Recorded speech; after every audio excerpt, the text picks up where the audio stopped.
மட்டக்களப்பு மாவட்ட இந்து இளைஞர் பேரவையின் ஏற்பாட்டில் வெள்ள அனர்த்தத்தால் பாதிக்கப்பட்ட மக்களுக்கு நிவாரண உதவிகளை வழங்கும் வேலைத்திட்டம் இடம்பெற்று வருகின்றது.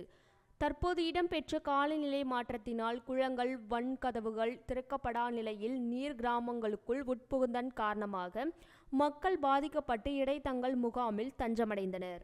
அந்த வகையில் செங்கலடி பிரதேச செயலாளர் பிரிவில் வெள்ளத்தால் பாதிக்கப்பட்டு இடைத்தாங்கல் முகாமில் தங்கியிருந்த குடும்பங்களுக்கு நிவாரண உதவி வழங்கும் நிகழ்வு வந்தாறுமூலை விநாயகர் வித்தியாலயத்தில் இடம்பெற்றது.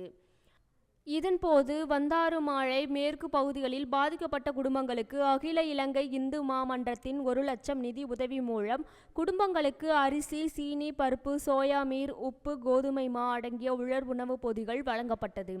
மட்டக்களப்பு மாவட்ட இந்து இளைஞர் பேரவை தலைவரும் முன்னாள் பாராளுமன்ற உறுப்பினர் சீனி தம்பி யோகேஸ்வரன் தலைமையில் இடம்பெற்ற நிவாரண உதவி வழங்கும் நிகழ்வில் மட்டக்களப்பு மாவட்டத்தின் இந்து இளைஞர் பேரவையின் பொருளாளர் நா. புவனசுந்தரம், பேரவையின் உறுப்பினர்கள் கலந்து கொண்டு வழங்கி வைத்தனர்.